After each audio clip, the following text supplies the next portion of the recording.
Welcome back. Hopefully that last video on hypothesis testing made good sense, because I'm sort of just going to go a little bit further, not too much further, there's not too much more to it than that, but I'm just going to go back to the example we had.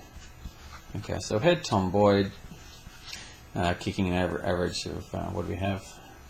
His traditional, his mu was 1.2, standard deviation was 0.5, and we took a sample of 4 games and we got a point estimate of 1.9. In that last example we did, the question we asked was, has Tom Boyd's has Tom Boyd improved? Okay, so that's the question we asked. We asked, has Tom Boyd improved?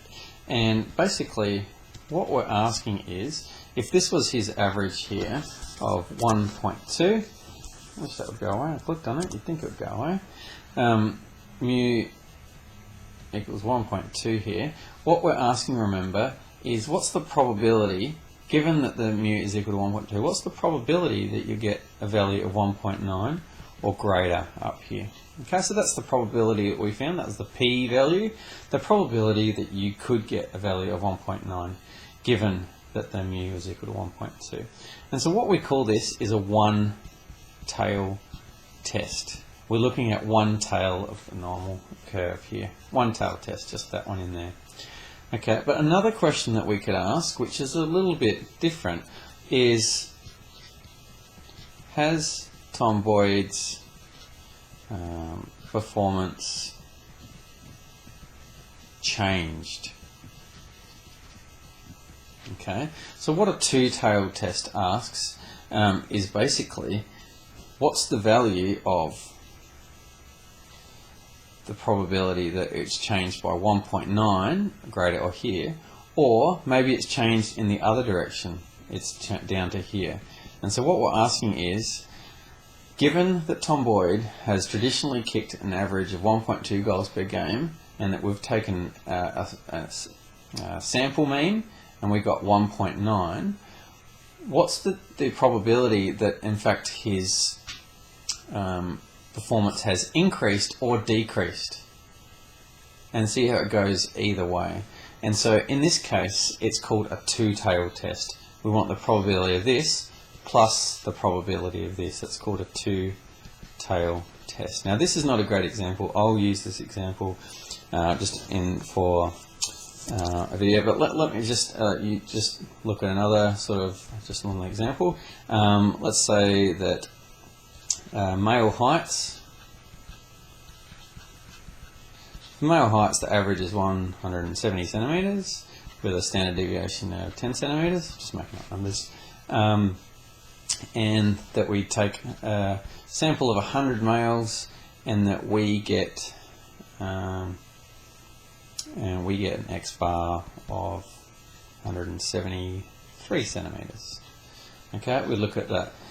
If the question is test a hypothesis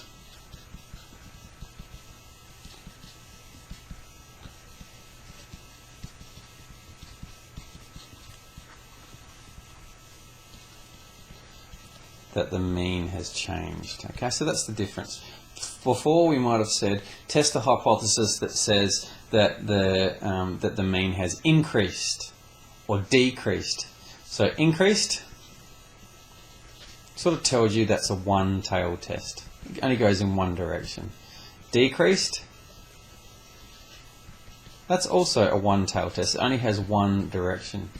Okay, but has changed, it doesn't tell you whether that's increased or decreased. You don't know which way it's going.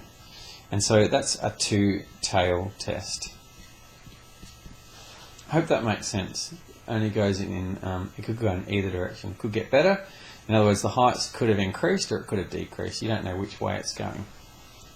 And basically with your normal curve, it's not actually very hard to decide, because the probability here for a one-tail test, for a two-tail test, you just multiply that one-tail test by 2. And so that's actually a really, really simple thing to figure out. Okay, so actually I might use this example right here. I don't know what the numbers will look like, but it'll just give you an idea of what to do.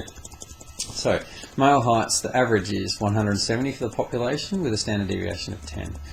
We've taken a sample size of 100 and got a point estimate of 173 centimetres. Let's test a hypothesis that says that the mean has changed. So let's write this stuff down. Firstly, a null hypothesis. Our null hypothesis is that nothing has changed. In other words, mu is still equal to 170. Nothing's changed.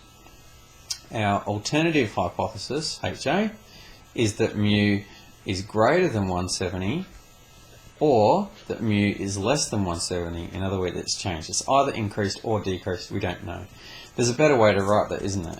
Instead of saying greater than 170 or less than 170, let's just say that it's not equal to 170. So what we want is our p-value to decide, to a significance level of alpha equals, let's say 5%. Okay? Or I forgot to do that in my last example. The question will always tell you what the significance level is. That's how to decide with the p-value whether you're going to accept or reject the null hypothesis. So let's have a look at our p-value. So p-value is equal to the probability that x bar is not equal to 170. Sorry, totally got that wrong. What's your p-value again? Oh, I was in a daydream.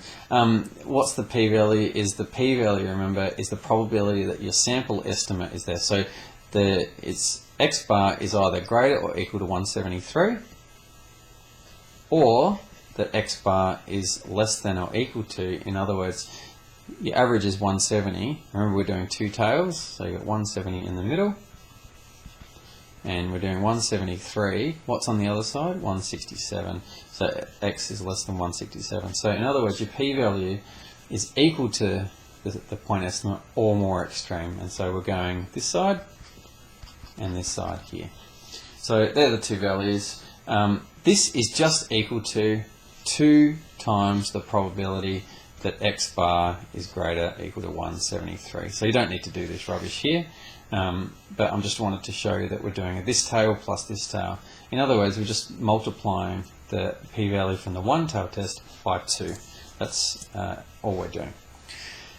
Good. That's equal to 2 times the probability that z is greater or equal to 173 minus the expected value of x bar, which is 170, over the standard deviation of x bar, which is standard deviation 10, over the square root of the sample size, which is the square root of 100. Oh, that worked out quite nicely. I didn't expect that.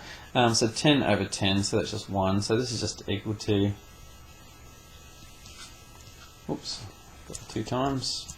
2 times the probability that z is greater or equal to 3 over 1, which is 3. Perfect, so that's 3 standard deviations away from the mean. I should know this, but I'm just going to check on the calculator. Menu, probability, distributions, normal CDF. What do we want again? I've totally forgotten. 3 standard deviations. So 3 to infinity, go. So that's 0.00135.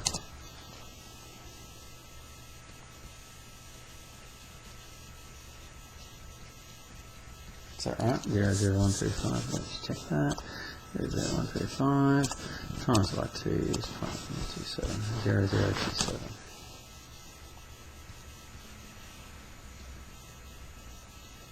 Okay, so 0.027, which is 0.27%.